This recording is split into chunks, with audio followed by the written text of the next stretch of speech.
How poverty changes your brain. Neuroscience. The invisible rewrite there is something most people never see about poverty. It's not just empty bank accounts. It's not just unpaid bills. It's not just the stress of not having enough. It's something far deeper, something happening quietly inside the brain. Two people can wake up on the same morning in the same city with the same intelligence, and yet make completely different decisions, not because one is smarter, but because one is under pressure the other cannot feel. Because poverty does not just change your life, it changes how your brain works, and once your brain adapts to survival, it does not easily switch back. 1. The survival brain. The human brain is not designed for comfort. It is designed for survival. When resources are limited, the brain begins to prioritize one thing above all else: getting through today. Every unpaid bill, every unexpected expense, every moment of uncertainty pulls your attention back to the present.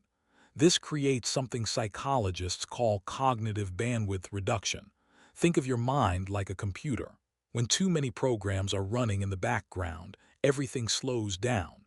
Now imagine one program is always running. How do I survive today? When survival becomes your full-time job, thinking about the future becomes a luxury.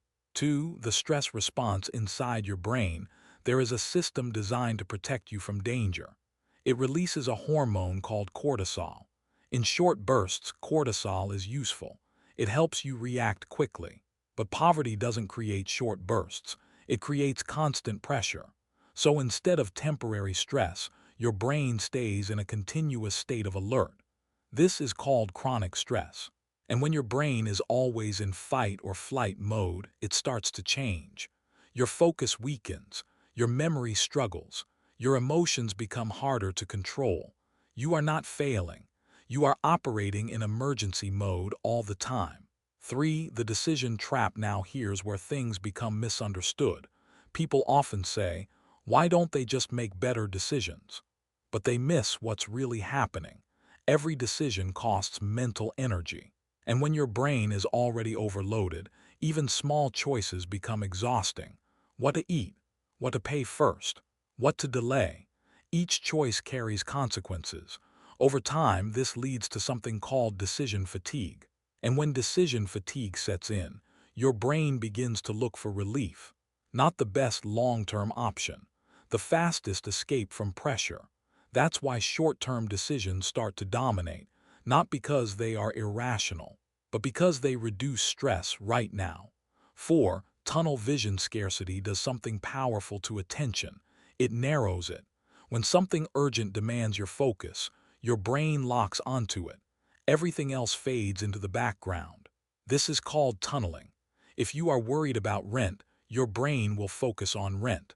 But in doing so, it may ignore things like long-term planning, opportunities, skill building, not because those things don't matter, but because your brain cannot afford to see them. Scarcity doesn't just limit your resources, it limits what your brain allows you to notice.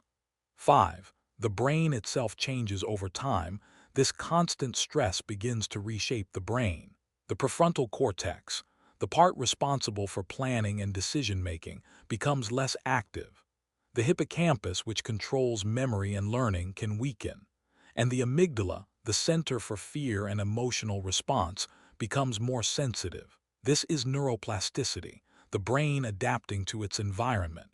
If your environment is stable, your brain builds for growth. If your environment is uncertain, your brain builds for survival. Your brain becomes optimized for the life you are living. 6. Learned helplessness. Now imagine trying to move forward again and again, but nothing changes. You try to save, something comes up. You try to plan, something interrupts. You try to improve, something pulls you back. At first you push harder, but over time your brain starts to learn something. Effort doesn't lead to results. This is called learned helplessness, and it is one of the most dangerous psychological effects of poverty. Because once the brain believes effort is useless, it stops trying, not out of laziness, but out of adaptation. 7. Time feels different. Poverty doesn't just change decisions, it changes how you see time. When life is unstable, the future feels uncertain, distant, almost unreal. So the brain shifts its focus to the present. Immediate needs become more important than future rewards. Saving money feels abstract. Paying today's bill feels urgent. And when tomorrow is unpredictable, today becomes everything. 8. The identity loop. Over time, something even deeper begins to form. Your identity, not just what you do, but how you see yourself. I'm not good with money. I can't get ahead. This is just my life. These thoughts are not random. They are patterns built from experience. And once they form, they begin to guide behavior. The brain seeks consistency, even if that consistency is limiting. So the cycle continues. 9. The hidden cost. There is a cost to poverty that cannot be measured in money. Mental load, the constant background weight of uncertainty.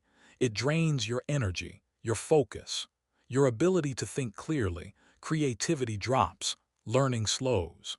Risk-taking disappears, because when survival is uncertain, taking risks feels dangerous.